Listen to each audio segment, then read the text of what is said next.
There is a word that is making the editorial team nervous: personalization. The role of a journalist has always been to be like the one who does all the selection. It's difficult to let go of control. Seeing only the content that I like, this is tearing the world apart. Today, we're talking about personalizing the homepage for news and why it makes Newsroom nervous. I'm joined by Delfi in Estonia, sharing what actually happens when you test this in practice, with Tarmo covering the editorial part and Ivar the tech. People imagine it being like hyper-personal rather than maybe something that's personalized. Like you click on an advertisement on Facebook, you're just constantly flooded with the exact same topic. If an algorithm starts deciding what goes there, what's actually at stake then for a brand? Basically everything, the trustworthiness, the reputation, we cannot really let go of our control. We have to keep it, we have to carry it. Now, there is a word that I think in every newsroom that is sometimes coming up that is making the editorial team nervous. And I think that word is often personalization. At least that's my experience when it comes to it. So today, I want to ask you both, because in the room I sort of have like editorial and I have technical. Why do you think the word personalization brings in sort of like bad feelings? What is it about a word that triggers such a strong reaction? Well, I think it first comes down to the fact or to the basis of journalism. I mean, the role of a journalist has always been to be like the one who does all the selection, who is like have this monopoly of information. I think we can go very deeply into the history in analyzing this, and I think the evolution that we are witnessing right now and experiencing right now during the last, I don't know, 20 years, for example, with losing this monopoly is like a one side of this story, and the other one is like whenever we have some habits, whenever we are used to something, change is always a bit difficult. It's difficult to let go of control. We can see that. We can see this when we do pretty like easy experiments already. It's difficult to let go of control. Whatever, it might be media, it might be somewhere else. But I think if we had a larger scale of the things, I think it comes down to people imagine it being like hyper-personal rather than maybe something that's personalized in a scope where you're just finding the, let's say, smaller details, smaller things, rather than like, I don't know, you click on an advertisement on Facebook, what happens is like you're just constantly flooded with the exact same topic. And I mean, personalization and on a scale, it doesn't have to always be that, but like if you're saying, oh, it's personalized for you, the person is usually going to imagine the type of personalization that happens on social media, and there's a huge ground in the middle there.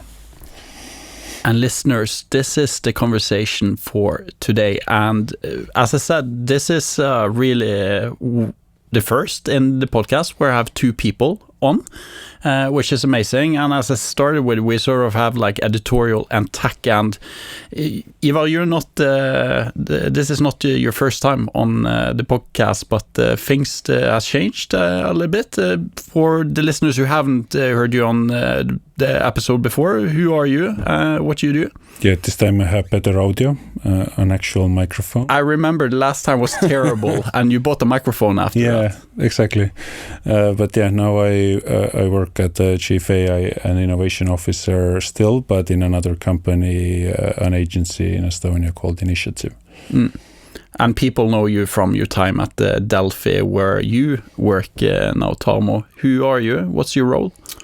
My role is being a managing editor, one of the 4 managing editors we have at Delfi Estonia, with like more concrete responsibility in development and innovation. So being kind of like a bridged role between an editorial and development department, advertising department, different departments we are having in Delfi. I guess the reason I'm here now is the fact that I've been pretty heavily involved also in personalization experiments that we've been having in Delfi for the last years, and also other developments. I mean, developing our portal in general.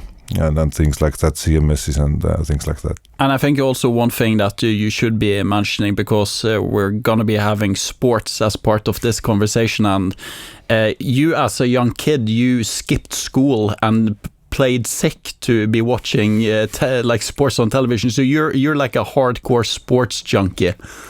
Yeah.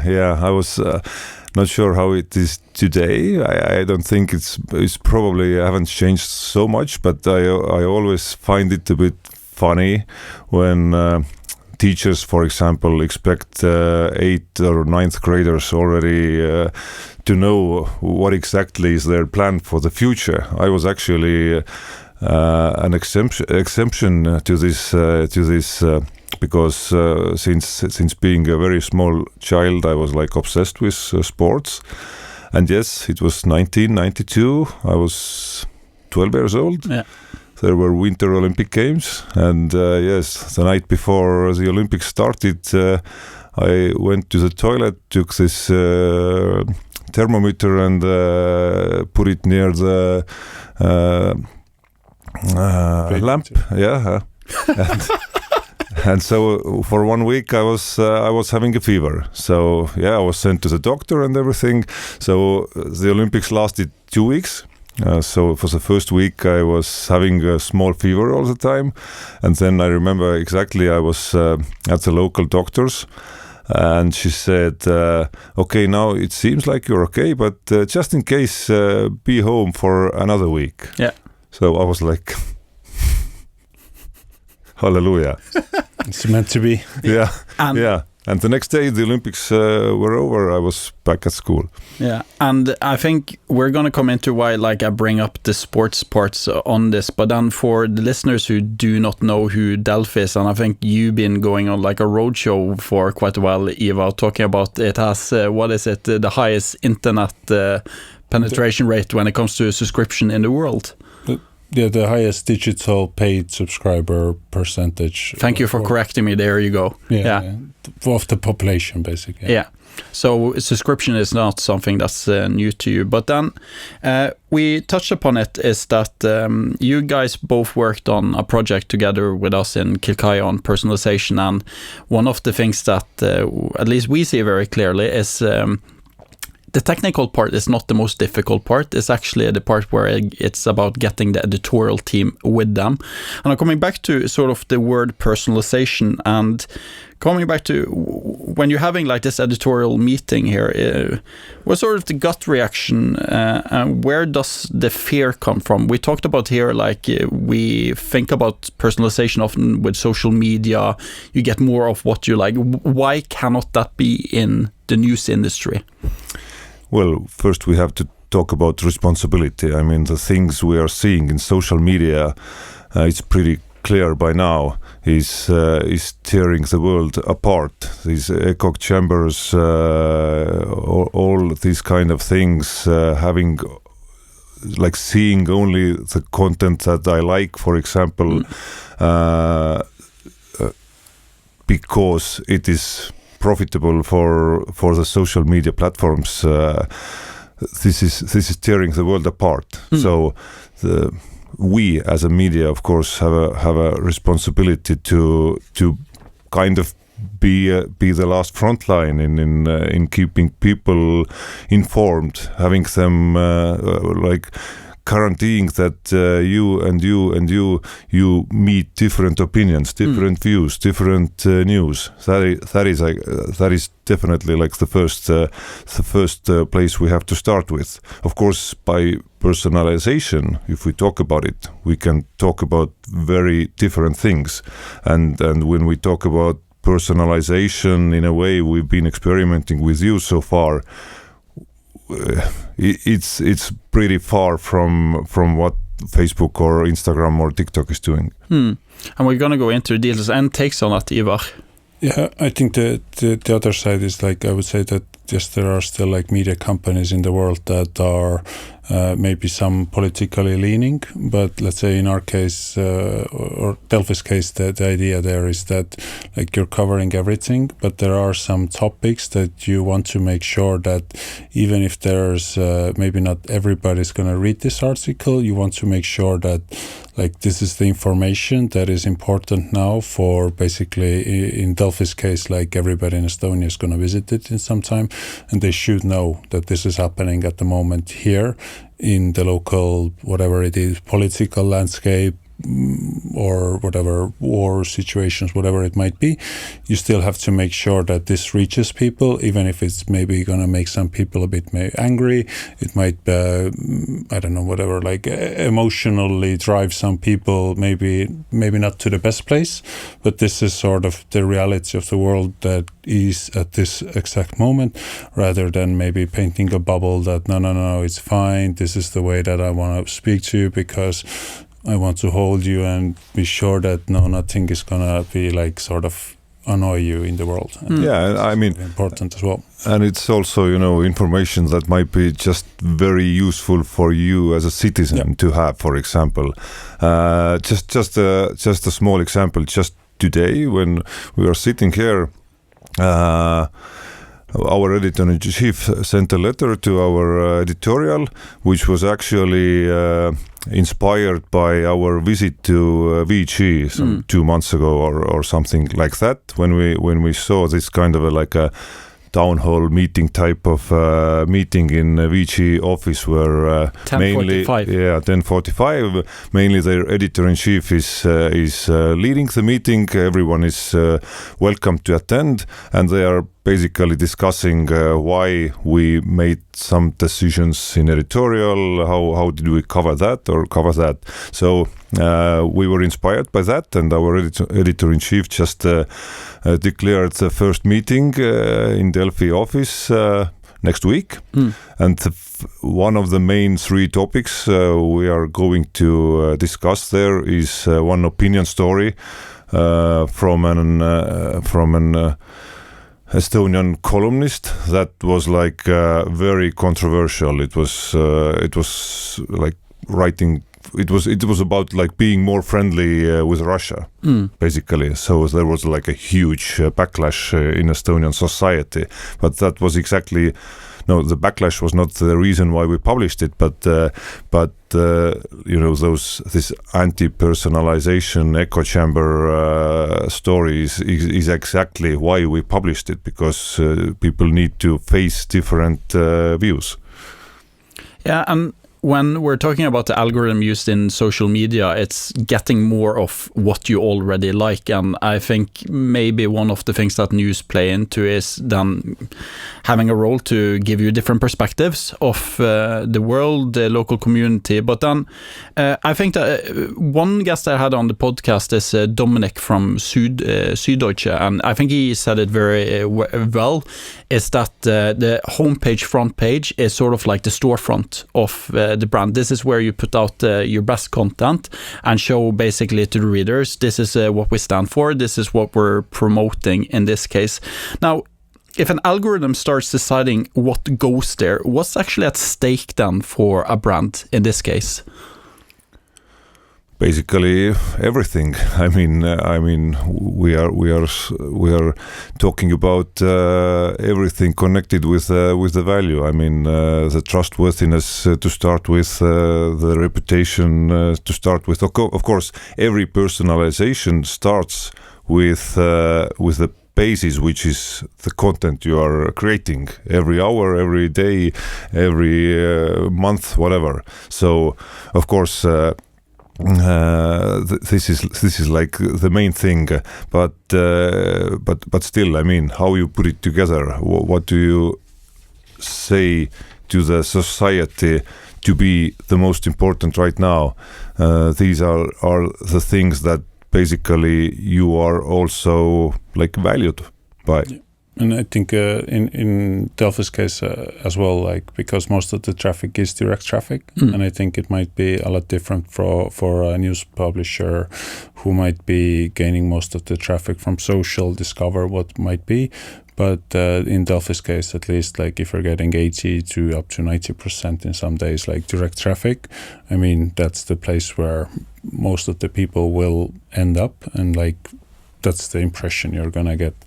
If you're coming in from a social media perspective, I don't think you're gonna get the sort of same, let's say even emotion when you're entering the site from a third party, because for like probably a lot of consumers, they might understand that they're in a news portal, but they might feel it's still connected to the place where they started from.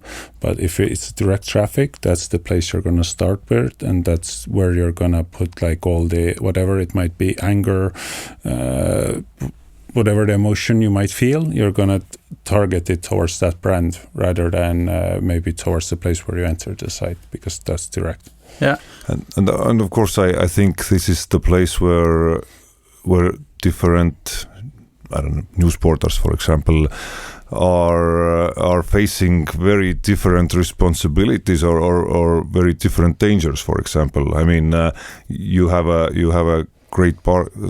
some great partners from like finance news, for example, which is like a very similar content they are producing all the time.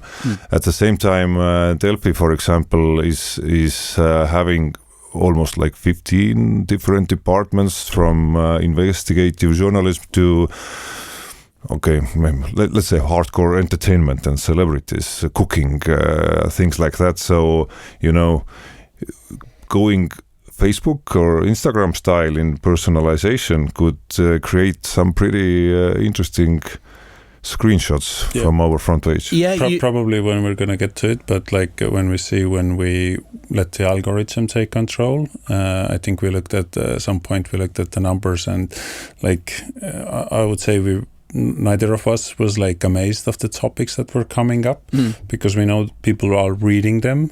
And I mean, like, if it's targeted towards the logic that, like, this is the content that should be, if there's a lot of readers, that's going to pop up there. But again, you would rather have, and I wouldn't call it always like the best work. Like, it doesn't have to be the best or the premium. I hate the word premium content. But I mean, there's still sort of a barrier. Either it's, let's say, like you said, hardcore entertainment, like this really yellow news that might be a translated article from something that's everybody's covering, or you're really trying to push something that maybe the editorial staff is a bit more happy about, where it's actually like, let's say, even in the world context, unique content, even if it's something that's covering maybe not only local Estonian things, but the war in Ukraine or whatever it might be. There's work that like the editorial staff is really, really proud of, and you want sort of that to be the like sign of quality when it comes to like what you want to showcase.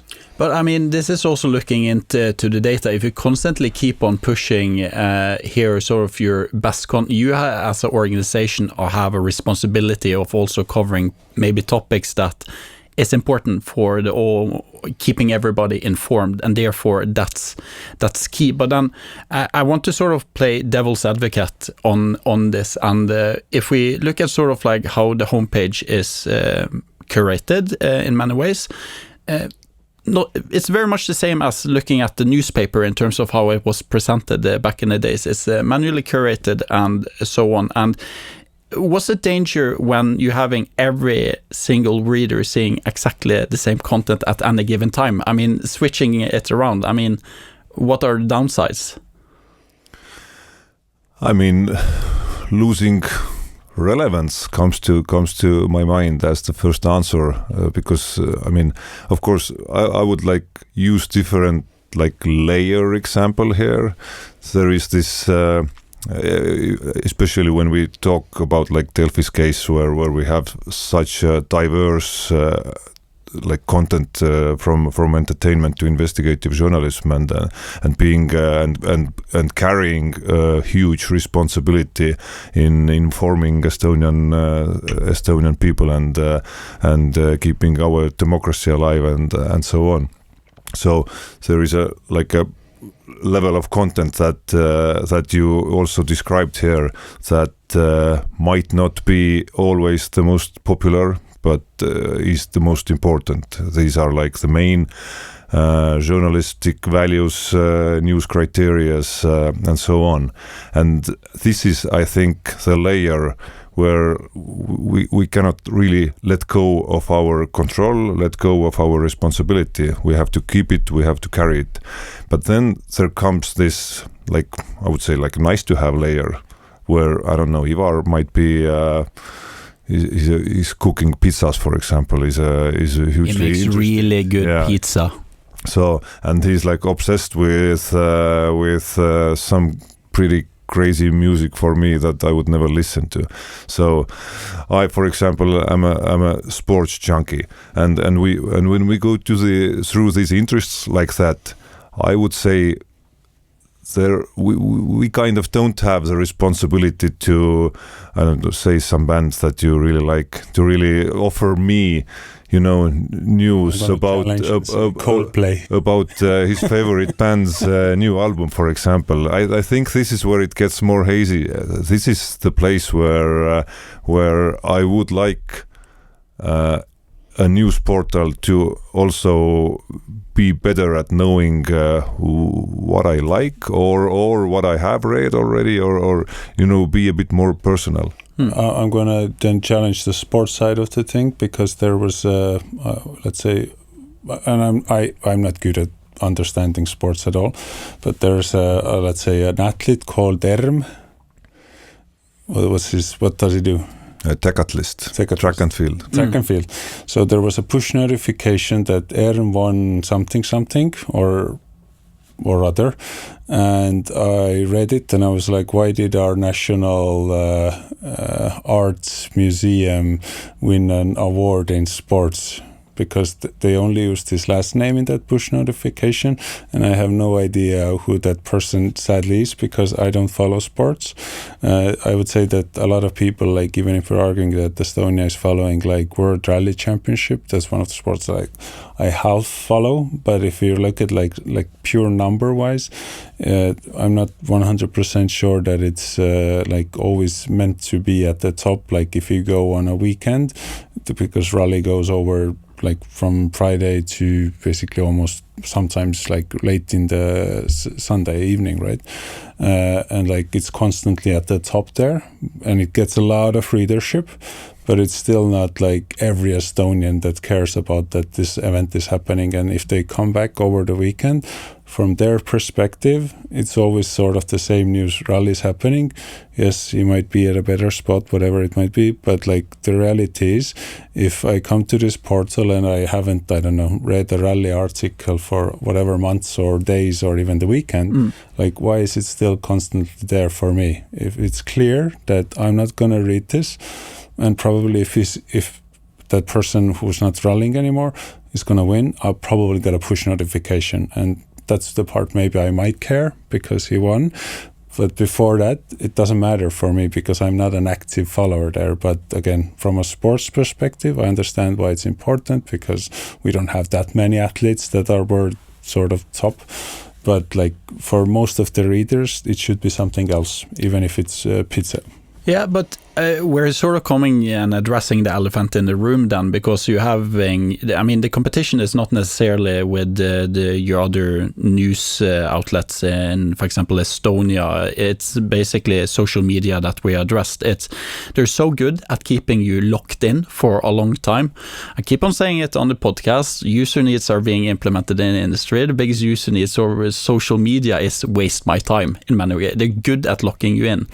But we're sort of then ending in two parts then, because you have a homepage that is the same for absolutely everybody, and you might have done the alternative. You have a black box algorithm that the editors don't trust, or you end up here in the case here that everybody is seeing the same. And by everybody seeing the same, as an example, at least what I see from data is that majority of readers come in the morning and they read their news, and when they come back, they're seeing exactly the same stuff in that case, and they feel, okay, I'm done for today. So sort of like, what's the in between here? Like what's the perfect mix that you think getting forward of having editors trust this and then not having like a black box algorithm controlling it? Well, first I have to correct you a little bit because when I look at our data, I would say, okay, maybe 15 years ago it was more true, but right now, I mean, with the way people are living and scrolling in their phones even before going to sleep, which they shouldn't absolutely do, has changed this graph a lot, I would say. I would say there's a small drop after like the workday ends. But this drop was much more. Yeah, it was more pervasive at one point when the computer sort of PC market was a larger percentage, but like basically all the drop off that comes after people are leaving the office and getting home and I don't know, practice eating, whatever it is, but then you get sort of a spike after like there will be, but I mean, again, to answer your main question, I would say I think the logic is like like we use it for AI a lot, the human in the loop logic, where like, yes, it's going to be personalized, but I would say like it's not going to be personalized like TikTok is. And like if you ever understood how casino logic works, like the logic is it's not like you're always going to win or you're always going to lose, but the logic in algorithms in TikTok is the same. Like they don't want to show you constantly stuff you're going to like, because what they're trying to do is you're going to get a video you like, and then like 3 videos that aren't that good, because they have to lower your sort of expectations to hit you with another video that you're gonna like. Because if you're constantly sort of like, okay, this is a perfect video, this is a perfect video, this is a perfect video, the barrier is too high, so they have to sort of lower you. And that's sort of the same like they're doing with a casino logic. And I think that like you don't have to hit that. Like what you can do is just like make sure that, okay, the person has read this article, like just from the basic things, like you read this article, we haven't updated this article, and we Delfi does like 216 articles on average every day. There is content enough to showcase something to this user who we know has read this article. And I think like even starting from that is already a huge like sort of step, and like there are multiple steps before you get into just basically only praying for like time spent. Yeah, exactly. Because I mean, producing that amount of content, what you end up is then people seeing the same content while you have a lot of great things waiting for you. Yeah, I would actually, I could also offer the other side of this personalization debate, or you know, when we are like weighing different options. One is of course the user side, but the other side, from the editorial side, especially if you have like you have a homepage, you have, like Ivar mentioned, more than 200 articles per day, which is too much, I think, but okay, that's another topic. You have probably like 15 to 20 editors being live all the time, creating this content, pushing this content to the front page editor, who has front page, social media, exactly.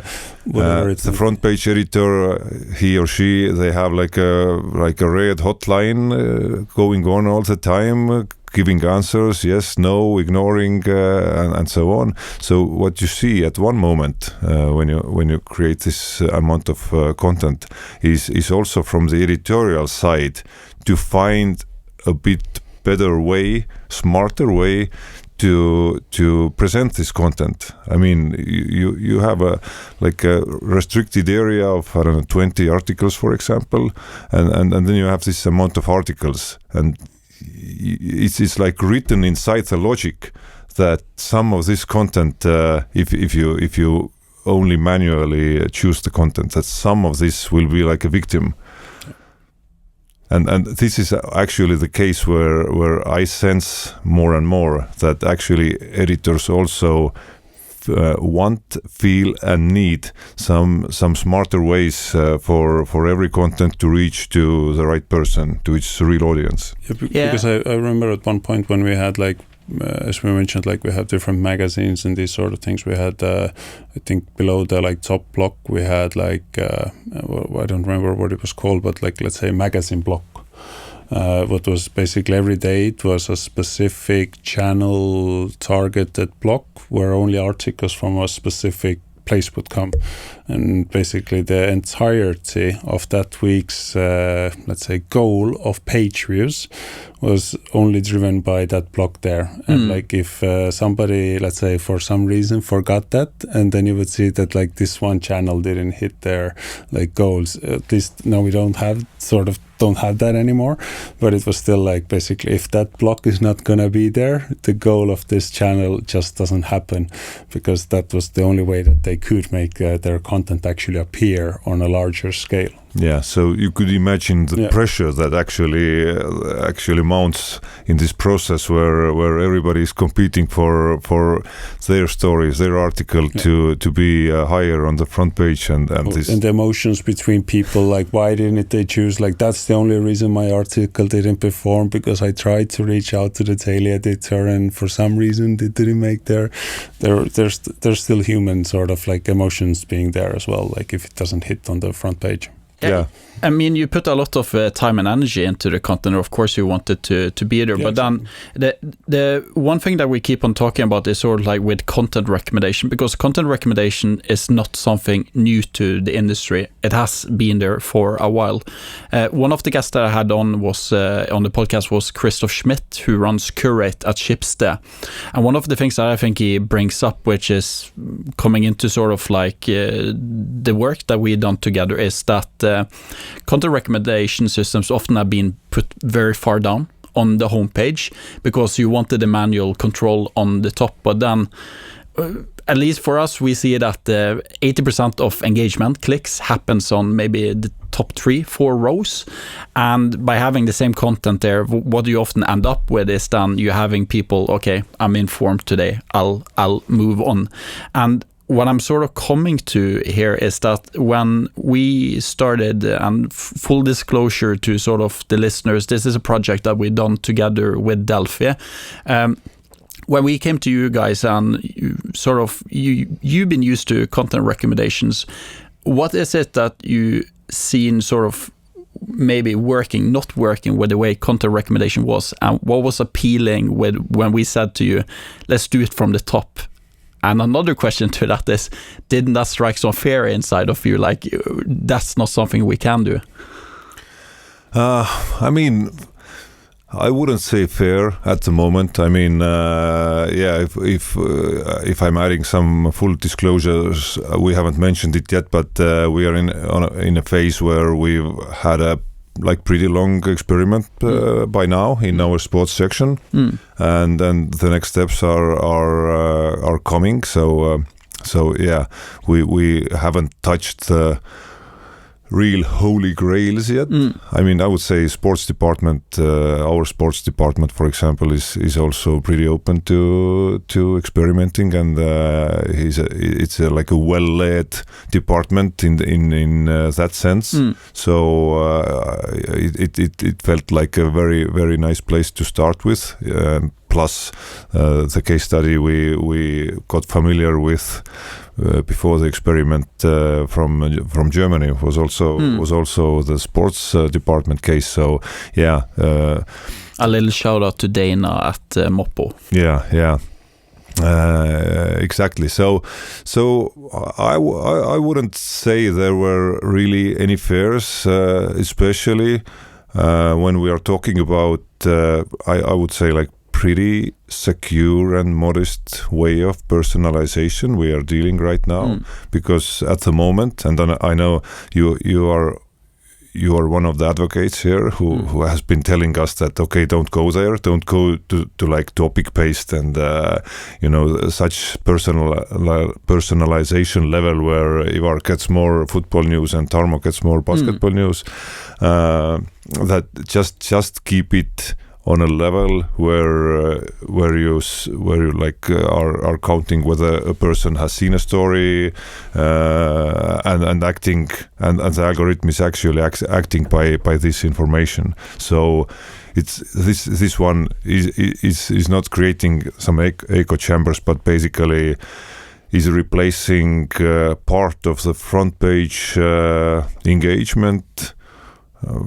I mean, from edit, like this is responsibility from the editor to the algorithm. So I would say this is, you know, just really optimizing it for whatever KPI you are choosing in this moment, because I mean, what we actually see and during these experiments, it is very well seen. Is that when we look at your front studio, for example, we can very well see that, okay, these are the stories that the editor has chosen to be pinned in whatever position. Is it a hard pin or soft pin? It doesn't matter.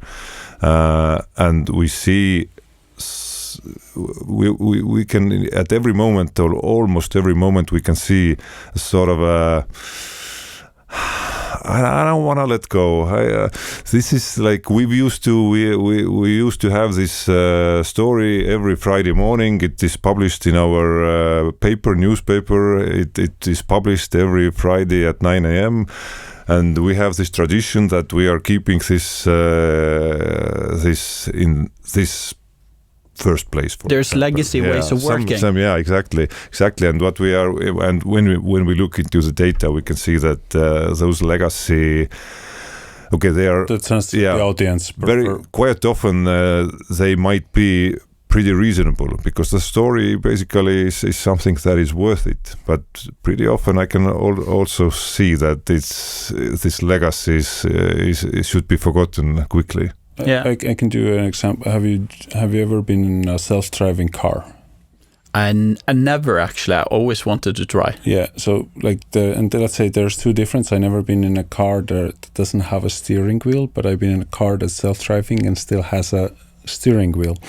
And it's much more comfortable being in a car where you're sitting there, even if you might be in the back seat and it's driving, you know, there's a steering wheel that's making sort of the actions that you're expecting it to do, rather than, at least that car wasn't driving, and thank God, because like, if there's no steering wheel and that car would be driving, I wouldn't feel safe at all. It might be more maybe for the, I don't know, Nordic part in Europe where like winter, I still don't see it working. But okay, but like you still, like, even if you know, like, okay, I can see the steering wheel softly turn left and there's a corner coming up that's left, you feel safer than, like, I would imagine when there's no steering wheel, doing no animation, and the car now, I think it's going left, and then you only feel it when it's actually doing that, compared to a steering wheel. And I think this is sort of like similar, where like if you have control of what you're doing on that page, if you can see what is happening and you can adjust everything that's happening, or just pull the brake when you're seeing like we should be going left, there's a car coming, and you could change it the other way. I think this is sort of the like in control feeling when you can adjust something or you can jump in somewhere, compared to like there's no steering wheel. Like what am I going to do if this car now decides to do anything?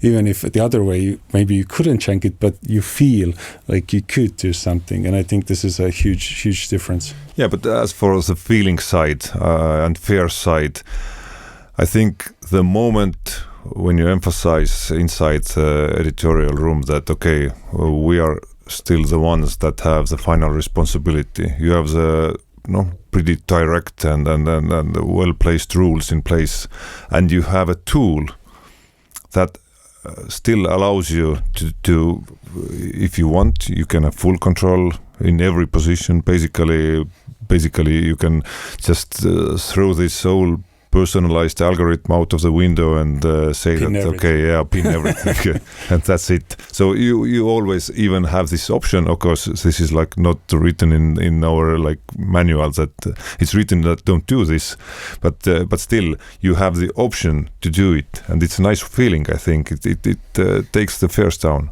Yeah, and I've been delivering content recommendations for quite a while, and one thing I sort of see is that in the newsroom, people were sort of happy to keep it below because that's real estate that don't really care about.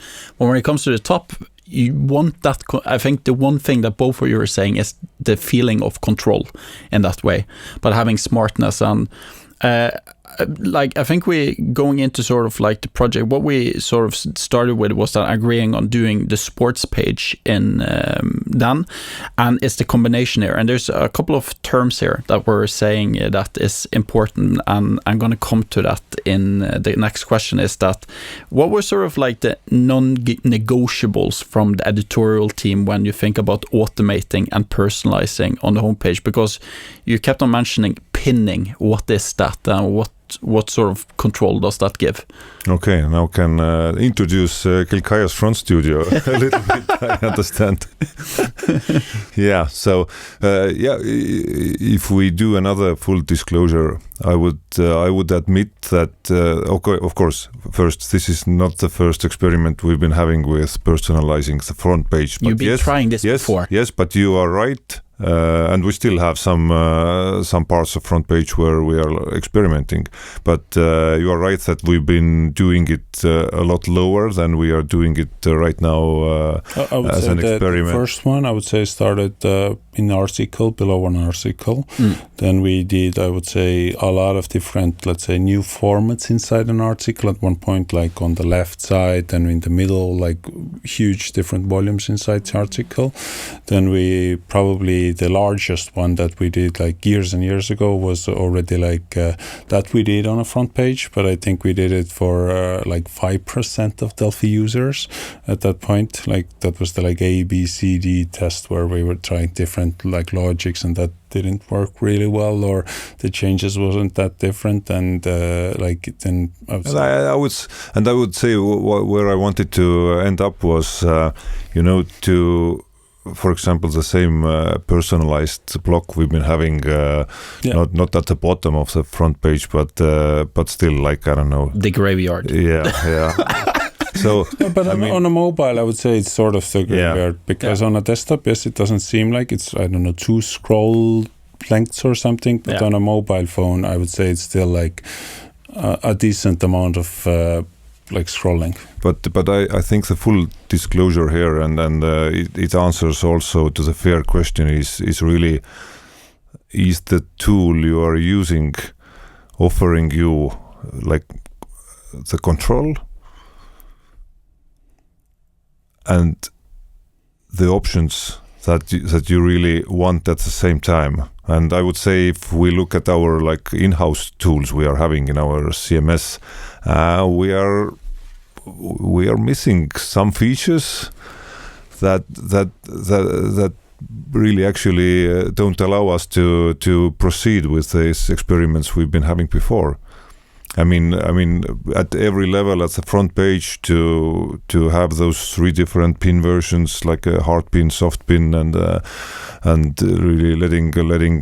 Okay, what's the third one? Green pinning. Green so pin. it's your best case of the day. So it basically means that you create a really good story in the morning. Yeah, I was just trying to find the right one word answer to this how to call this pin. But really have those 3 level pins, 3 level kind of manual controls.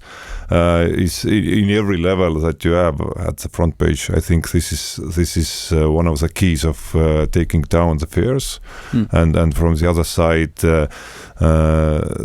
like full control of really choosing yourself all the metrics that really might be your KPIs or what are important to you is another one which is taking the fears down. But one thing is sort of the like in short terms, like in my way, pinning is the ability to override the algorithm, saying one article should be there. But then one thing that, for example, with content recommenders is that the front desk or the editorial team didn't necessarily see what content went in there.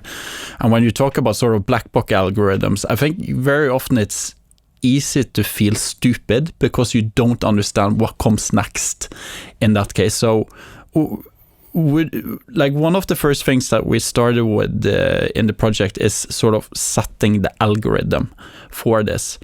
And easily explained is sort of you set the rules of what you want to have there. But can you both talk a little bit about like what's the methodology behind it in terms of what has priority, what doesn't, and would you say also the editorial team and tech for this case being able to see the articles that is in sort of the stream of content recommenders helps the editorial team of getting I have control? They feel they have control, but at the same time, I think we should not overestimate. I feel almost like in Batman with Bane. Do you feel in control? No, but I mean, we shouldn't really overestimate that. Okay, and expect that. Okay, now they are like really ready to go and get familiar to this algorithm in a level that we, for example, are familiar with. All those scores that go from 0 to 100. How the score is going to change when somebody has read the article. How exactly is I don't know, clicks per last 5 minutes affecting the score? How exactly is this quick exit rate affecting the score? I think this is the place where like regular editor is I'm not sure if he wants to have it in such a level.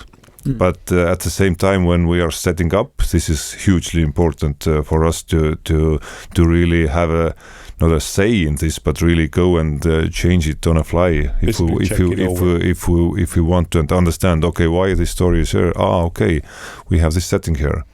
But I think there it comes down to a bit of like, let's say, the trust in, like still like you can go there and look it over and sort of have a good answer why something is how it is, compared to like, let's say again, the different tests that we did. Like there was a constant, I don't know, one example was like constantly just getting, hey, I read this article, why is it still recommending this article for me? And at one point, I don't know, I got like probably like 20, 30 of them in like a week. And I was like, again, like I kind of understand why it's coming and how it's happening, but it's like not really. And there were like, I don't know how many theories we came up and tried to fix different things. And I think this is sort of the level there. When you're setting something up, or you on the editorial side, for instance, you don't want to constantly be dealing with a tech solution that is sort of, let's say, third party or whatever it might, even if it's your own build.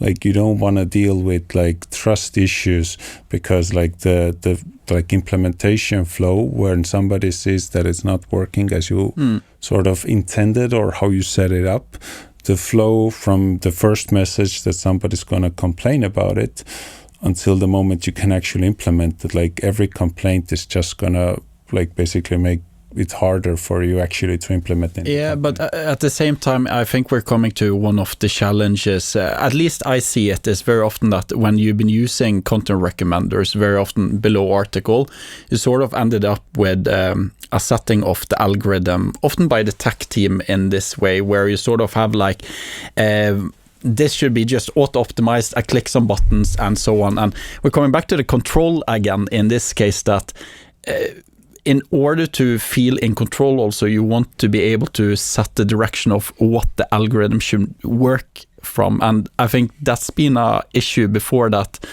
you maybe had some algorithms controlled by a tech vendor, but no, and it was given to the tech team, but where did it end up with the editorial team in this case? And this is I keep on spinning my head around this thing, is who owns the algorithm? The tech team, editorial team, both? Like, what's the ideal way to do this? Not sure what's the ideal way, but in our case at the moment, at least, I'm the lucky one. So I'm the one who feels I have the control. That's the reason we feel the editorial, because you set up the algorithm. I basically set up. I was the first one to. Okay, it seemed like a black box in the beginning, like when we had the first meetings, for example. Then I remember I had a 2-week holiday or something like that in the summer. Then I came back, some conversations had been taking place. I was like, okay, now I don't understand anything. And then I remember we had one longer call, and then there was like this magic moment where, okay, now I actually get everything, how this core is working. Okay, this is how it's affecting. This is how I can build. And the moment I became like I cannot say I'm super user because I still have to ask a lot of questions, but at least with building up the algorithm, this is it's pretty magical feeling, I would even say.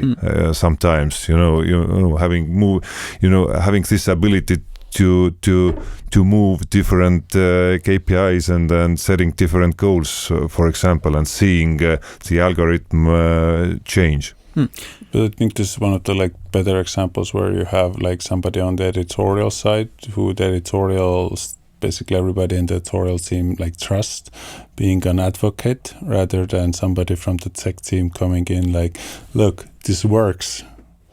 The numbers, these are numbers. This number higher than this number. Why don't you believe me? Yeah, I think this is not usually how things get implemented. I think I'm not sure how is it in Scandinavia, but I would say, and I would say this could be universal. That IT guys, developers, they are not very loved people among journalists because I mean when they build something, they build crap, and when something's broken, they're the ones to get exactly. The only time they get some attention is that when something is broken. So so that's the story of developers and IT guys. It's almost like sales and marketing. No, I would say sound. I always do the example of sound. If you go watch a movie and if the sound is perfect, you will not notice sound because it's just perfect, and you don't have like any annoyances and everything's lovely. And like if it's a bad sounding thing, the only thing you're going to remember is the bad sound. Same with concerts, everything. You're not going to remember anything else, but why did it sound so bad? And I think it's sort of the same, like IT is sort of like everything's working, everything's fine. It's work of some higher being, but if something's broken, that's the IT team. So talking about like transparency, for example, I think it's hugely important for having a like trusted person. I hope I am, but let's see, being the one who can actually, even in a bit, like if necessary, even on a bit technical level, to describe what exactly is going on. For example, one thing that will definitely happen when you have at least some kind of a personalization, and we really actually have a pretty modest one right now. We don't have those interest-based. Do you just want to explain how it works? Yeah, well, it's basically working right now based on the personalized part of the sports front page is personalized by whether the person, the reader, has read the story or not. So this is primarily like the personalization layer that we are using. Of course, there are stories that are pinned, that are seen to everybody, but maybe fall a little bit in the front page when a person has read it. The optimized part is basically optimized. Mostly page views, I would say. We wanted to keep it very simple. Didn't want to go to subscribers yet and some engagement metrics, but really in this first experiment wanted to optimize it for page views, and then go from there with other experiments, with more interesting experiments. But what I would think definitely happens, especially in a case where first you have this have you read this article or not type of personalization, or actually with this interest-based too, is that when you are an editor, you are not a regular user. So you are working on one tab, having CMS opened, you are opening almost all the articles that you produce during the day. So the front page you are seeing might look a total mess. You might see some pretty crazy old stories there just because you are not a regular user. I mean, due to my job, I probably open like, I don't know, 50 articles in Delfi per day. Okay, maybe I exaggerate a little bit, but still. So you could imagine that, let's say, the system has a pretty like weird knowledge of my my user interests. That was one of the outs we used for a lot of times when somebody internally would complain about, let's say, other vendors or our own algorithm. We're like, yes, but you're not a normal user. Sorry, you're not reading. Like in a lot of cases, you might not focus on the article. You're only going to focus on like how Delfi is behaving at this specific moment, and you're testing out different buttons, logging in, logging out. Yeah, somebody sent an article. Okay, there is a mistake. There is something to be fixed. Testing out like 7 refreshes to make sure like the logging system works at once. Yeah, at least we see that when we start a test with the publisher, usually the first day there's a lot of clicks, and if you look closer to it, it's very often the journalists that go crazy to test this to make sure it works. However, the progress after that resembles the real audience. But then so every article sort of in the first step is setting the or like the stream, in this case the algorithm, and every sort of article gets a score. Just go a little bit into detail here. So you basically then in the beginning now for page use, so the goal is then to increase page use engagement. Like, what's your thought behind sort of like the methodology of how you set up the algorithm? Like I said, we wanted to keep the first phase really simple, just for everybody to see and understand very clearly what we are doing. This is like the aim of the experiment. You also gave us a pretty concrete promise, so it was like a good way to test you out. And I always keep my promise. Like 1 out of 1 at the moment. Like Michael, so like Michael Scott says, keep it simple, stupid. Exactly. Great minds think alike. That was the thing that was when I was talking.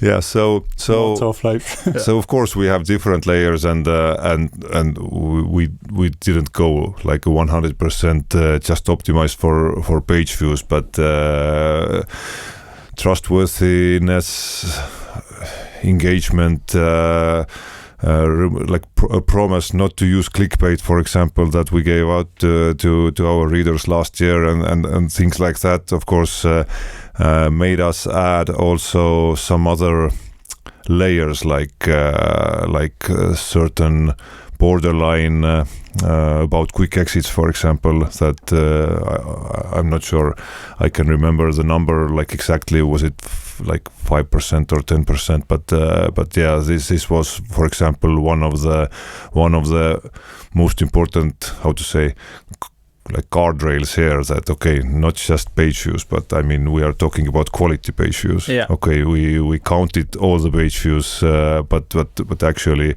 the algorithm was set up to get more quality page views. And the theory behind this is that it will feel like there's something new every time you're coming to the homepage, and based on the KPIs that you pick, you then are getting the different content presented to you. But then can I just ask, like, after having this now, setting the algorithm, having the ability to pin stories, like, take me through like a day-to-day with like a front desker, how they work, editors, once the like the stream is set, like what does the day-to-day activity look like? I wouldn't say it has like changed completely, but the amount of time at the moment that the daily editor is spending on editing the front page has come down a little bit, because like the previous practice or the practice we've been having so far in our CMS and our page builder is that basically every time you publish a new story, you have to manually do something with it. So at the moment, the only time you have to do something with an article is if it's a something or an article you want to pin some way, or you want to remove a pin. So I would say it's probably 50% of what was spent editing the homepage compared to previous practice. Yeah, but I think you, Ivar, said like one of the example you had before with like content recommendations is sort of the journalist coming, where the heck is my article, in many ways. We keep on hearing about this. Like, was there any sort of first real pushback from the editorial team, the tech team here, and how did you handle that? No, I mean, yes, there were like the questions are constant. Yeah, the like questions are yeah. You prepped well before going. Yeah, of course. I mean, I wouldn't like to go too technical because I'm not good in this. Maybe Ivar can actually give more insight, but I don't think it's too important at the moment. Is that yes, like technical wise. We can implement all this technology much smarter way, which we are going to do, and then we are actually going to have even less time editing the front page, because right now there are like some manual tasks, for example, changing the headline of the article that has been changed inside an article is something that at the moment in the current technical setup is something that we most of the time have to do manually. When we go forward with our cooperation, that need I hope is going to disappear. For example, technical stuff like that. Sometimes we are having, if we are having some technical anomalies, paywall is not loading quickly enough, for example, it happens sometimes. Then the content also is not seen when a user comes to the page. It happens very rarely, but still, it happens once, and you get a lot of questions, of course. But I mean, a feedback in a level that get this thing out of here. This is like something that we are really, really far from. Yeah, but I don't think like getting into the nitty-gritty of like the tech side, I don't think that's sort of not that important. I would say in most cases, like there's always going to be like different, let's say, levels when you're implementing something. So let's say like you can get it live relatively fast. Usually in that case, that's not the final like live that you're hoping or like you're planning. You want to go live, you want to test it, and then you are going to make the like, let's say, smart implementation, like you said, like, and I think like relatively smooth, while still needing improvement like for the day-to-day life. But I think just coming back to, like you said, I think like the sports section, just probably maybe in some other portal, the feedback might have been a bit different. We don't know that, but yeah, it's pretty safe. It's pretty safe place to start with, because they're more likely to be engaged in it and willing to understand why something is, rather than that's just how it is, or like I'm gonna fight against the new thing. Yeah, but and in sports case, we're talking about like, let's say, the homepage setup is pretty similar to the big front page, and we are when we take like articles from last 2-3 days. We are talking about what are the 20 articles we want to show out of 50, for example, that might be relevant to show in this current moment. And then when we go to the Delfi front page, I mean, we are talking about like 500, maybe 1,000 potential articles that could be relevant at a certain moment, and this is the 20 that we are actually offering to a reader. So like the weights and the responsibilities and the reactions, I would also say, if I'm not seeing my story here, if I'm an editor and think that this is actually the most important story right now, I mean it will definitely get more emotional too. But at the same time, I can see that we can, and we have to, I think, go a bit conservative way here. I mean, we don't have to like turn the world upside down from the first moment. I mean, we can start from we can set the algorithm that the reduction of the score after a user has read a story is not from 90 to 65 like it is in sports right now when the score of the story is 90, but it's maybe 5, for example. I know Finansavisen has done something in exactly in this way, so that the algorithm is pretty conservative. It doesn't go crazy. It's not that, okay, I've read the story and now it's completely gone, I cannot find it. And this is, I think, a good way also to start the process. And then when you like win the trust, both from the editorial and actually at the same time on a decision level, then it's easy to like turn up the volume. But I think one thing with, let's say, sports side that might be like relevant in a case where it's needed to understand the article a bit better when you're personalizing is, let's say, like we do a lot of live streaming, these sort of things. Or games scores and these sort of like logic, and when you go there and I don't know, the game has ended but it's showing the wrong like article there because everybody already, I don't know whether like knew the score, or there's a live but it's not live, or these sort of like nitty-gritty things that are really sports specific compared to, I don't know, something happened on the yellow side of the society, and like this is sort of not fully evergreen, but it's more evergreen than something that's like right now live happening at this specific moment. And why are we showing this while there's a newer version of whatever is happening? But this is where like editorial decision making comes into sort of like what is important that we then surface building the trust. But then the algorithm sort of builds on what you set up that you think overall is important. Has it happened that it once surfaced like a high score on an article that from editorial point of view, why is it ending up here?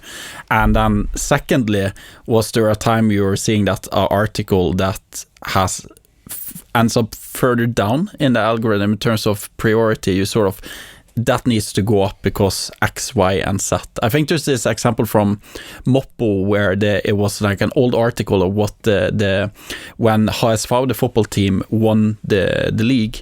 There was an old article about the trainer saying what his prediction for the game was, but that was like after they won.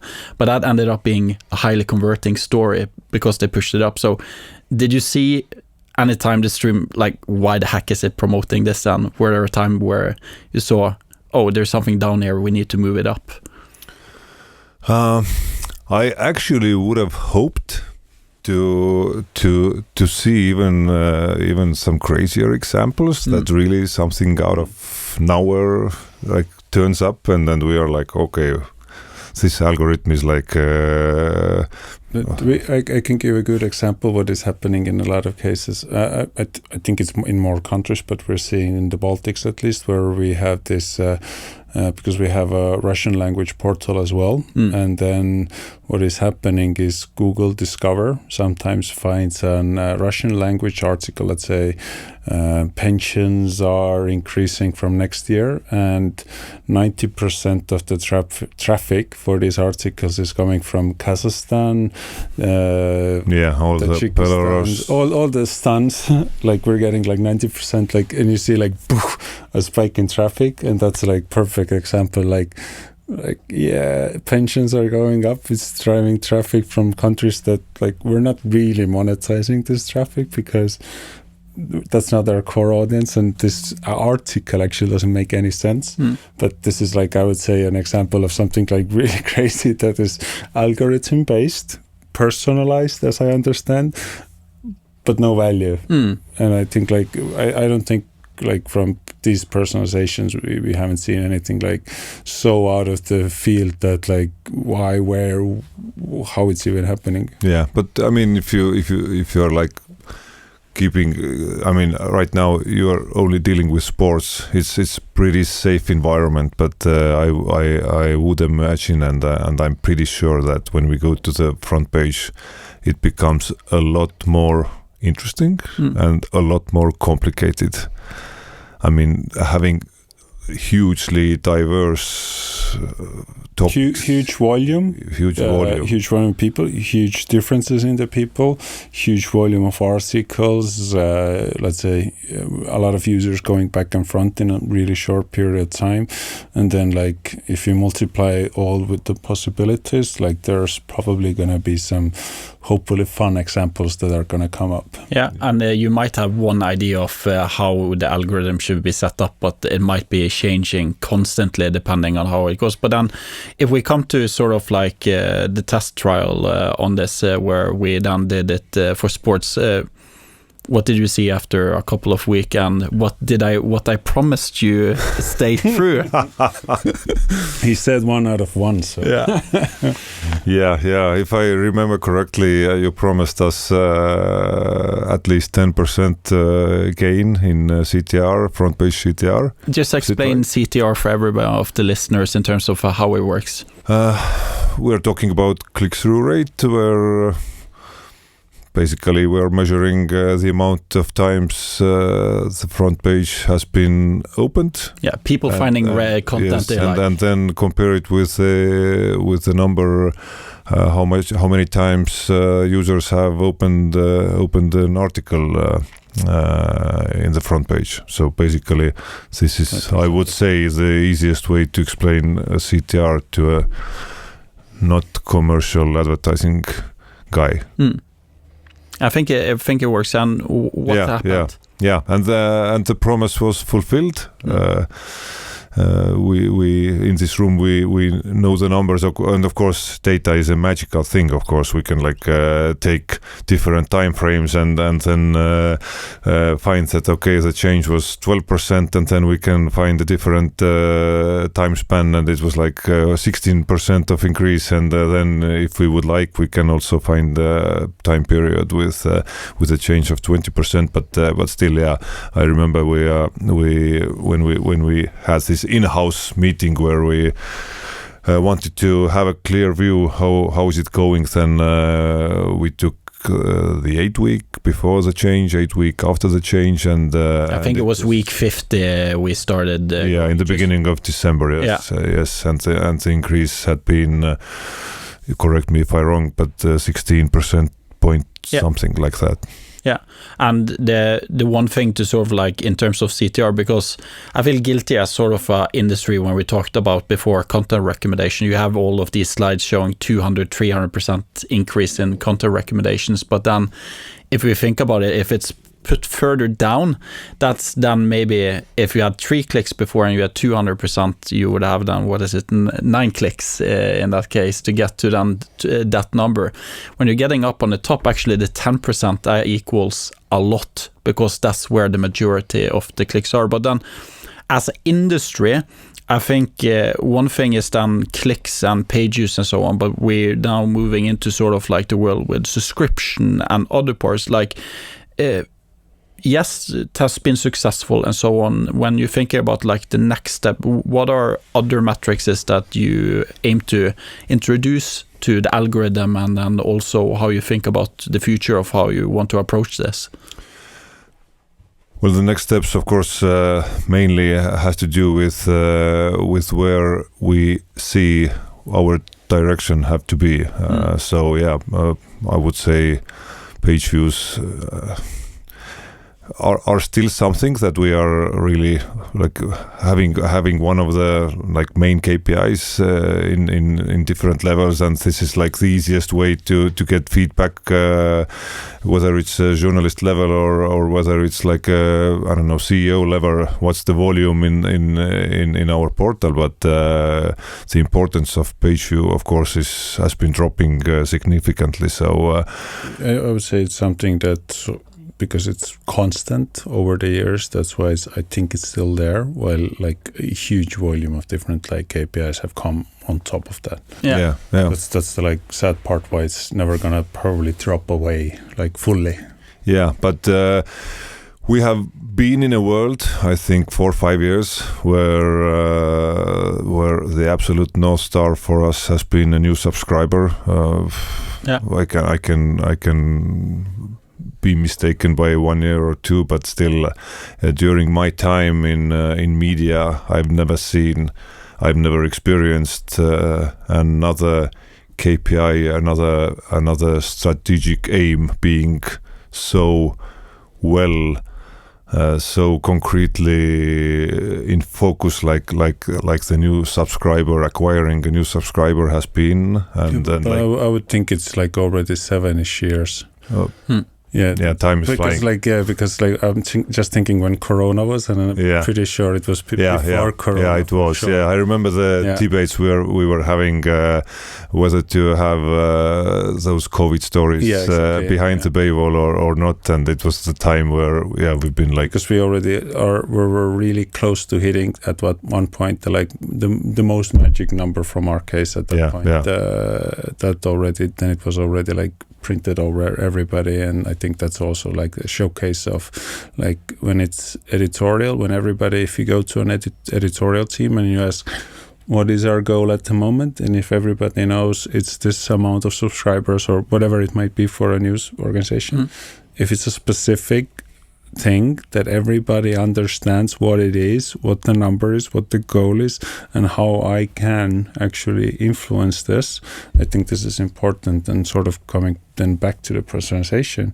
I think if somebody is offering a method of like, okay, this is our goal, and again, still the car example where you're still seeing the steering wheel there, and you can be, okay, I still have a chance to like modify it, be unprepared, handle it whenever it's needed, but can it drive the goal, whatever it might be? Yeah, and it's having everybody knowing what the destination in that car is, right? So this is the conversation about, again, like having dashboards that is getting everybody around, this is the direction we're wanting to go, but then the automation, the personalization of how we get there, probably. Yeah. And I would say we are like in a bit of a crossroad at the moment. I mean, getting new subscribers is of course something we see, we watch, we aim every day. But still, it's pretty clear that we are also close to a ceiling there, let's see. Yeah, let's see. But I mean, the tempo is not the one that we have been used to, and we have to find different ways, different new initiatives to explore and find what's working and what's not, to really talk to, I don't know, some new audiences that are not converted to our subscribers yet. But at the same time, like the crossroads here is that is really keeping the current base of subscribers, following and observing their engagement, whether it's time, scroll depth, very low rate of quick exits, all those quality metrics that we are trying to put together right now to create, how to say, article score that is a provide better quality, actual quality for the reader, whatever it might be. Yeah, and I think then having the opportunity of then using these metrics is what becomes interesting. But then, Tarmo, Ivar, for a publisher listening to this conversation at the moment, who's still fully manually curating the homepage, section pages, what is one thing you think you want them to walk away from thinking after the conversation today, like the learnings experience you done in this?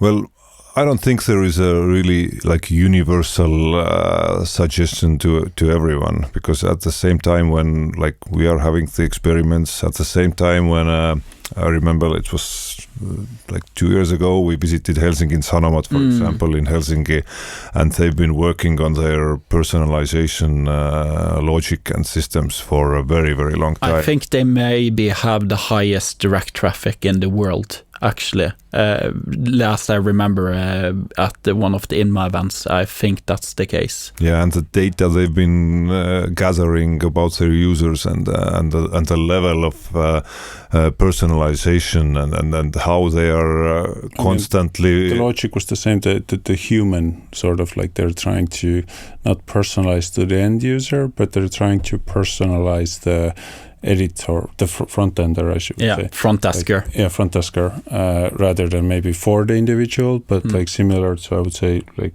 your platform is built like you're trying to make sure that will I have a personal front desker at this moment, rather than me trying to sort of make a personal feed for you as an individual. Yeah, but I mean, the thing that I really liked about this is how long they've been doing it, how deeply they've gone into it, and how they still keep the practice in place where they are constantly still having the fully manual homepage too. I might be mistaken, sorry guys, colleagues from Helsinki, but it might have been 10% or 20% of users that still get like the fully manual one, and they're constantly comparing whether the personalized feed is better than the ones they are doing manually. So this is like every change in algorithm is closely checked and followed and measured. So it was really fascinating to listen to them. And then, to be honest, I was also fascinated by the same visit to VG or VG, where I saw how much effort they can put into manual editing of the front page. They have 2 editors at the same time. I mean, it's not the most complicated front page, to be honest. It's just one huge flow of articles, but the level of manual editing, A/B testing, headlines, photos. Can we also say creativity? Yeah, exactly. Going into wordplay. Yeah, exactly. All the wordplays and the things that is going there was very fascinating from the other side. So I don't know if we would have the same capability. For example, maybe I would just not be here at the moment. You know, I mean, like the capabilities, all you know, there are so many variables in this story that that doesn't make it possible to say to everybody, do this. Yeah, but I think one common theme throughout this has sort of been human in the loop.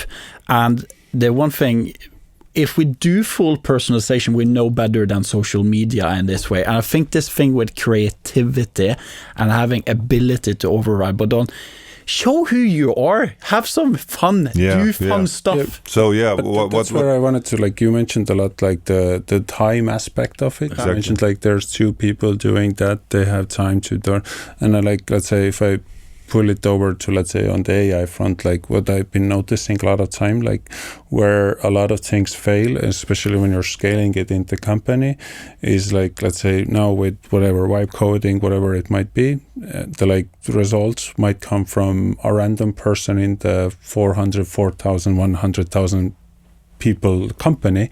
A random person might do something that's really, really valuable for the company, but only if they're given time. And I think it's sort of the same. The tool itself might not fix anything unless you actually give it time for the people who will have to manage it.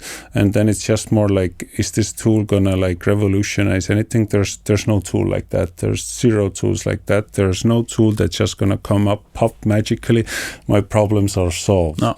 Like either you take a lot of people, do it manually, trying to push huge work hours there, or you use the same workforce, but now finally give the people who are really good at it, they know the front page, they know how it performs, they have all of this knowledge, and you're basically just giving them a better car, give them time to learn this car, and actually then they can be like perfect at it. But I think it's still like it comes down to the time when you're giving it, but they're just much faster with some better tool than maybe they would be manually, and then they can show the creativity like you mentioned. Exactly, yeah, that's where I wanted to end up, is that what I can see already in sports department, of course there is probably like not so much room for creativity there right now, but I mean they're like in this very quick news cycle and do live blogging, all those games and competitions all the time, but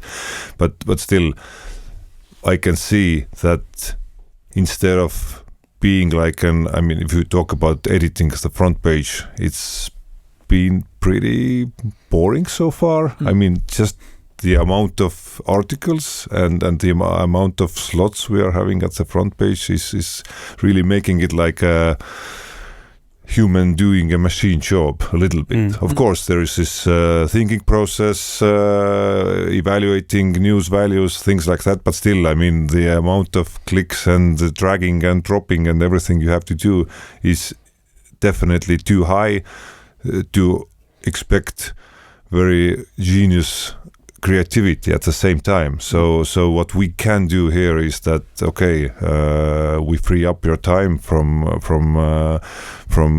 like dragging 10 out of this 20 articles or 15 out of this 20 articles to the front page, but at the same time you can use this time to really tailor those 5 that you want to be tailored. Can I ask you then the question that's sort of like the one thing that I keep on thinking about, and I think a lot of front deskers particularly are thinking, like, how does that role change when automation and personalization is enabled compared to what it used to be?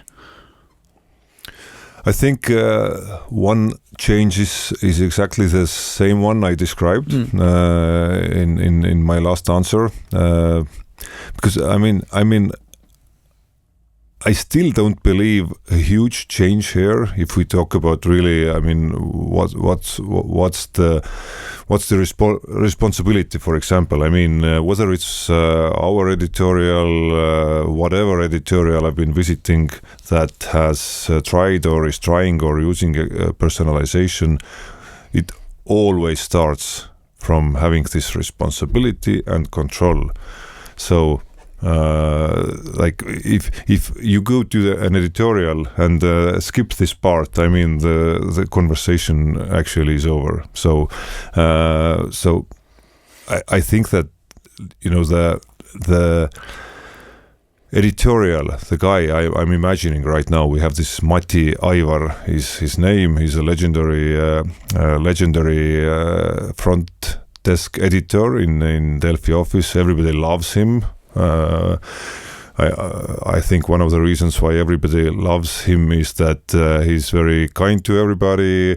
Whoever sends him an article is probably getting at least for a while, his or her article to the front page, at least for a while. Yeah. But I can imagine how much time he has to spend in this process where, okay, I will say yes to her, I will say yes to him, I will do this move, I will check whether it's how exactly are the numbers acting when I move this story to the front page. Okay, it doesn't work, I delete it.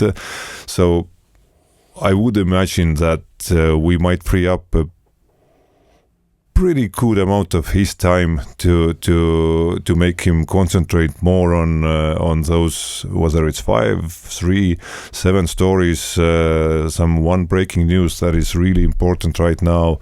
Make it shine. Yeah, the stories that I don't know. We are talking in a moment right now on a day where there is a huge story in Estonia, a drone from Russia came over the border and hit our electricity station. Randomly hit exactly our electricity station. Yeah. So since starting our trip early in the morning, I from a distance, I've sensed what is going on in our newsroom right now. What's the tempo?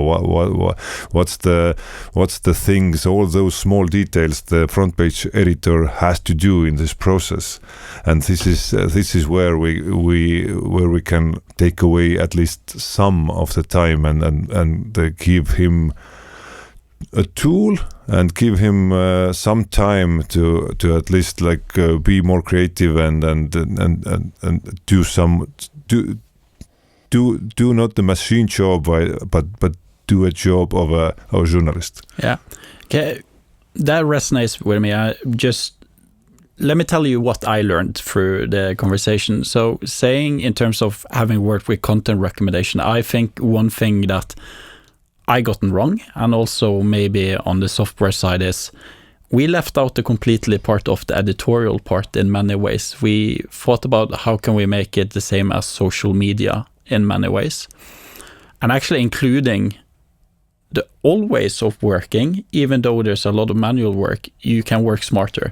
You need human in the loop, and if you don't have the editorial team with you, you're not able to do automation, personalization on the most important real estate that you have, which is on the top. I think that's a change happening now, but we'll still have the part where you get to be creative. It's about working with those cases, and I think this is where still news are going to shine. They are able to show off the trust, what they stand for, and so on, but you free up time. But I think this has been one of the missing part with content recommendation, the way I see it, is the editorial team, like being able to do these things. Because I can give you a final last good example. I remember we had a chat at one point where me and Tarmo basically were deciding like where advertising content marketing blocks should be on the main page.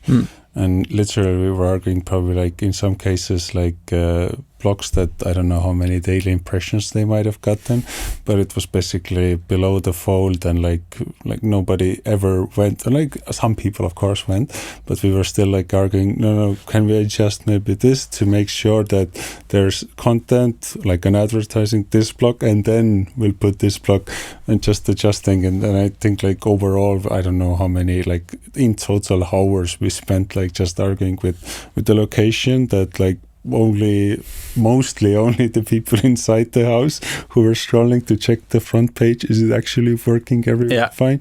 But it was still like a thing that you did because like no, you don't want to, like if somebody goes here, you still want it to be sort of your front page, like something that speaks to something, not just random stuff, because nobody goes there.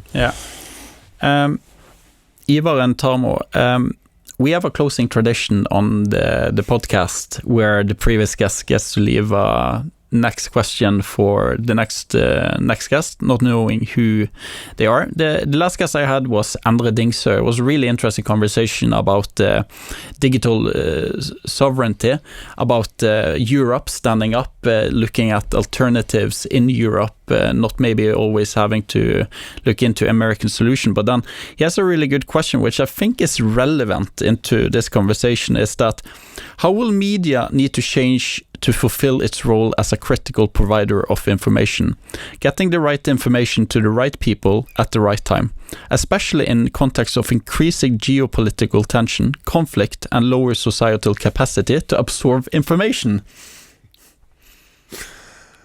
All right. Thank you, Endre. Yeah, thank you first. I mean, it's pretty interesting that the question you just read, and what I mean by that is that I can also tell a little secret to our listeners that actually Nils, before we started, mentioned that this is the part which is coming out or coming up in the end of this podcast, and so I had like a minute or something to think about what might my question be. And I'm so good at planning. Yeah, and to be honest, it's pretty close. I mean, I was a bit like... Are you kidding me? Is it close to what you were thinking? Yeah, it was pretty close to what I was thinking, because, I mean, I was just mentioning the day we are speaking is a day where there is like a huge topic going on in Estonia, where all those defense topics, how we can defend ourselves against Russia, Oh, things like that are basically in every Estonian's mind. So my thinking process here, I mean, like in forming a question I'm not answering right now, was that, okay, I would really be interested in whoever the next guest would be, whether he's from or she's from Germany or Portugal or Scandinavia or Lithuania, like what's his take on this? Not like a geopolitical wise, but I mean from the journalism and media responsibility wise, how he or she feels the responsibility of keeping the democracy alive, for example, and keeping the world from going to George Orwell style. You can see Tarmo is a professional podcaster because he's stalling to think of a good answer. Yeah, no, actually, I'm not doing this right now. No. For the listeners, Tarmo does podcast quite often. He's very popular with a sports podcast. One of the longest podcasts in Estonia. Yeah, well, that's delaying the answer right now. But so coming back to it. Coming back to it. Repeat the question, please, at least in short form. So, how will media need to change to fulfill its role as a critical provider of information, especially given the increase of geopolitical tension, conflict, and lower societal capacity to absorb information? I mean, the obvious answer here, and the first thought, of course, is by really doing quality journalism. I mean, whatever direction you look at it, this is the way to go. I mean,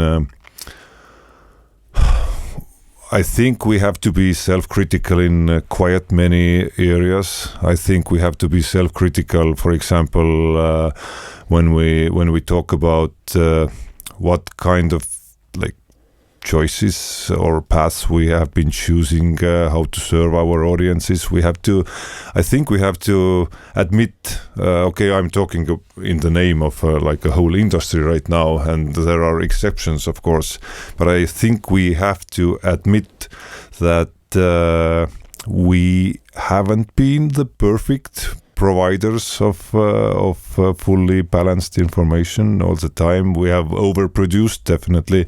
We have overproduced content. If we talk about media as a whole, we haven't been good explainers, for example. I think we've let some personal biases to affect our choices also at some times. I don't know. I think COVID has been like a very interesting like a learning case study for that. And then you get another like war related things where you get another case study. Yeah. I mean, the case studies are coming, and it's very easy, of course, to be smart afterwards. But but still. All those choices we are having, whether we like tend to be on one side and let our personal feelings or like personal views affect the way we are reporting. I think these are the places and moments where we really have to like take the responsibility and put everything personal aside and really start to think about like more in like quality metrics. I don't mean it by like whether it's page view or quick exit, but I mean like metrics like news value in a news value context. Yeah. I would just add on the technical side. I remember at one point. Years and years and already ago, when we had like the conversation about okay, what if let's say what if there's a let's say sleeping agent inside the system already, and when something happens, they can just take over our portal because it's nothing gonna like we don't know it's there until we know it's there, and then it's too late.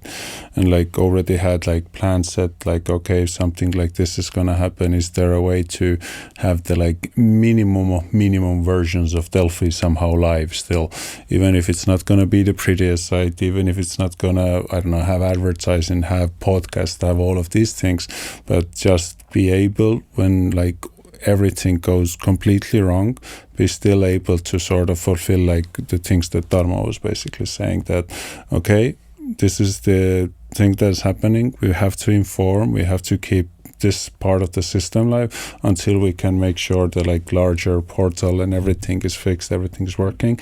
Sort of the news still has to get out there, even if it's not the prettiest. Yeah, and it's also being able to go to a destination that you trust. Yeah. I mean, if something happens, I mean, it's not necessarily going to be social media where you're going to get the information first. You go to trusted sources. In our case, it's always the best thing is that you know that like if something happens, then usually people come to Delfi to check it, either if it's an event that happens or it's something that even now, I think you also have seen different examples where there's a story that seems a bit fake on social media, in which you come to, even like younger audience, they see it on social media and then they come to Delfi to check, is it true? And they're like, oh no, there's an article about this, so that means it's not fakely generated.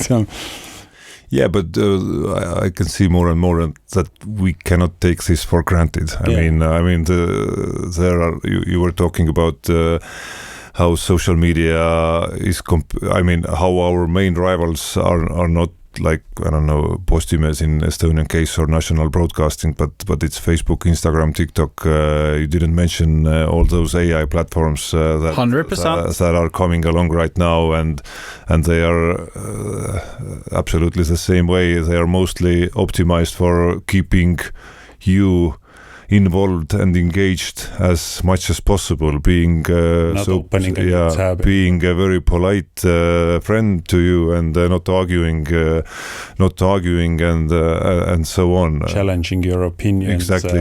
World, and it's working. I mean, the crazy part is that it's working at the same time. So I mean, it's in a way it gets like more and more complicated. And when we are like having these, I don't know, wars going on all the time, I don't mean like literally on the battlefield, but even among ourselves in political level. We remember COVID. I mean, the society in the States is like absolutely torn apart, and you know, in this case, it's like, I would say it's vital for every single journalist to keep a cool head. I mean, we can see the stories where there are like wars inside the editorial, where even arguments sound that okay, some of the views cannot be published because I don't know, they cannot be published. It's not okay, you know. And I think this is when we start thinking like that. This is also a moment where a trust in media starts to fall. And this is maybe what we need at the moment. Ivar and Tarmo, thank you so much for joining this. I'll take it as sort of you had almost the same question as the previous guest. Is that what you want to pass on? No. Actually, I modify it a little bit and turn it more concrete. Just before you say, because Ivar, you had your question on one of the previous podcasts, so this time it's going to be Tarmo for this case. Yeah, so I'll accept it. Yeah. I modify it a little bit, or I would keep it more concrete. I would keep it.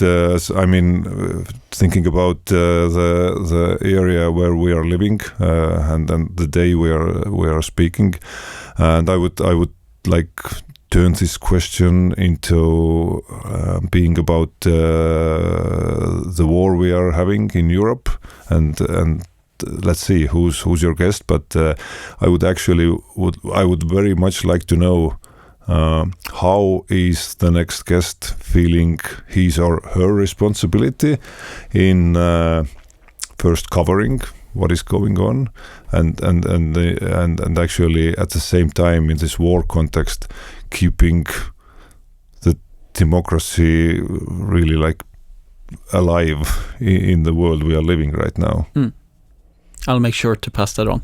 Ivar and Tarmo, thank you so much for joining us. I must just say how much fun this has been to do. This is the first time live, and I really, really had a really fun time speaking about this. Really good discussions.